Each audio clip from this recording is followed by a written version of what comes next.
Today on Open Minds UFO Report, an ISS photo causes an online UFO fervor, a California witnessed UFO video, and a crowdsourced satellite project seeks UFO disclosure.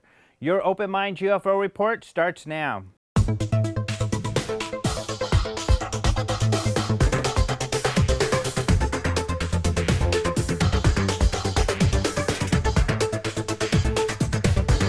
Hello and welcome to the Open Minds UFO Report. My name is Alejandro Rojas. A photograph tweeted by astronaut Scott Kelly taken from the International Space Station, also known as the ISS, caused an online fervor as UFO websites claimed it captured a UFO stalking the ISS. There are several websites in which UFO enthusiasts keep a close eye on images and videos posted by NASA. Unfortunately, some of these enthusiasts let their enthusiasm get the best of them, and they proclaim objects to be alien spacecraft before a complete analysis can be done. Even more unfortunate is that media outlets, in particular tabloids in the UK, pick up these stories, taking them for face value, and perpetuate these claims. Often, as in the case with this image, it is quickly realized the image is much less mysterious than suspected. At OpenMinds.tv, we lightened the image using Photoshop, and it quickly became apparent that part of the ISS was in the frame of the image, and it appears the mysterious light was a reflection on the ISS itself. Mark D'Antonio, photo analyst for the Mutual UFO Network, explained on Open Minds UFO News Facebook group page that the ISS was in the Earth's shadow at that time, so it was very dark. That is why the ISS could not be seen as brightly as it is on other images. In fact, viewing other images from Scott Kelly from the same perspective, the ISS can clearly be seen. In a Forbes article on the image titled "No ISS Astronaut Scott Kelly Did Not Take a Picture of a UFO," they posted an image of the portion of the ISS where the reflection is seen. ISS engineer Sam Treadgold contacted Forbes, pointing out that the Destiny Lab window shutter was the apparent cause of the reflection. In another image from the ISS, a similar reflection can be seen in the same exact spot.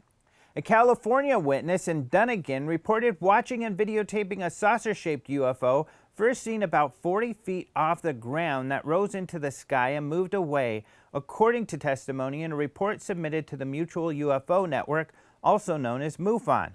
The witness says he was driving home from work at 6:45 p.m. on October 17, 2014, when a flashing light was seen in the sky at an exit for County Road 1. I had thought the blinking light was a radio tower until I saw it slowly rising and noticed there was no pole beneath it, the witness stated.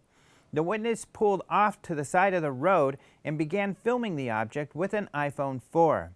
At first the light was blinking through the clouds. About a minute and a half later it had risen above the clouds and was slowly moving in the north direction over me. At this point, I was able to see the object in person. The witness described the object. It was a perfect black saucer-shaped object with a bit of a triangular pointy tip in the front. By then I was in shock. I felt like my brain was telling me no, yet my eyes were telling me yes. The scariest and most unbelievable part for me was the lights. The witness thought that the light formation was most unusual. The lights were blinking in a circular motion, one after the other, making a full rotation around the saucer, exactly like the ones you would see in a movie or cartoon. I was feeling anxiety by now, honestly wondering if it noticed me.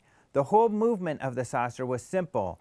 All it did was hover in the sky from about 40 feet from the ground until it was above the clouds. It hovered in a straight line.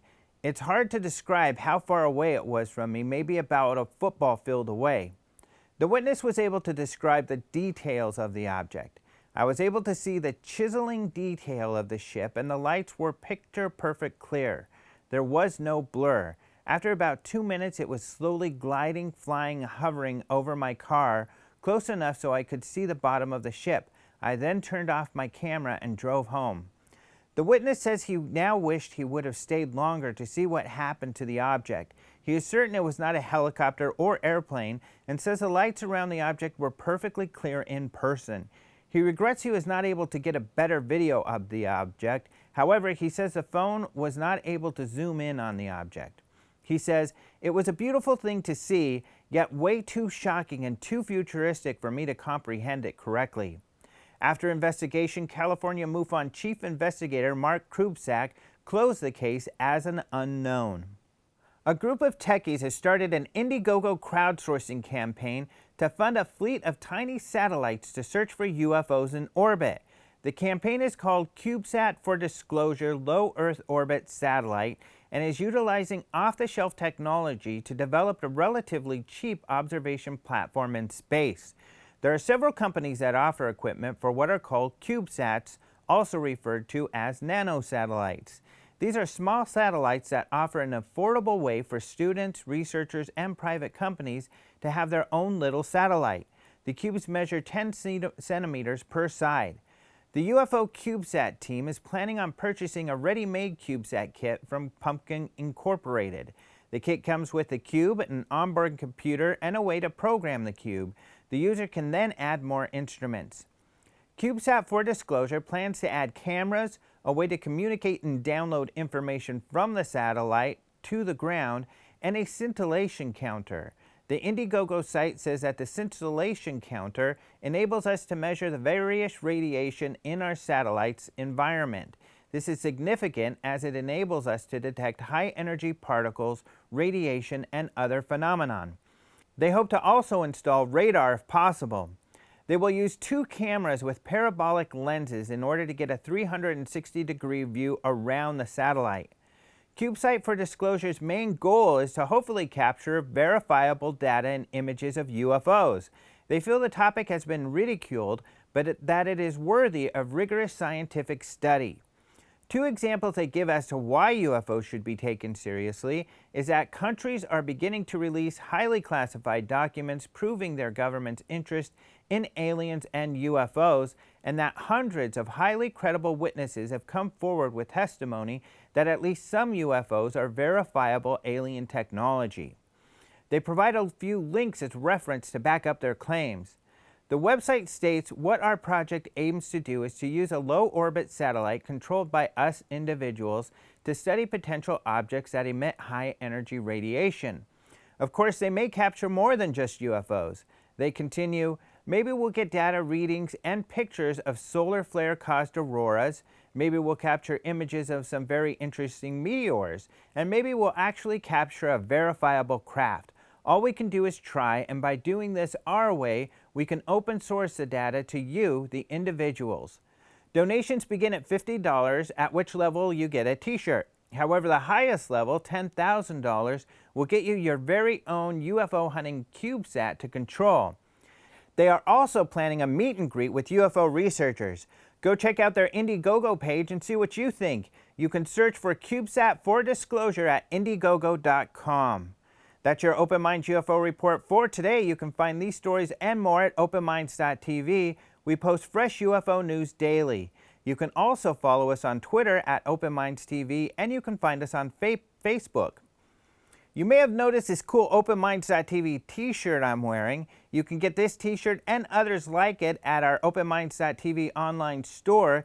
You can find our store at OpenMinds.tv or go directly to the site using store.openminds.tv.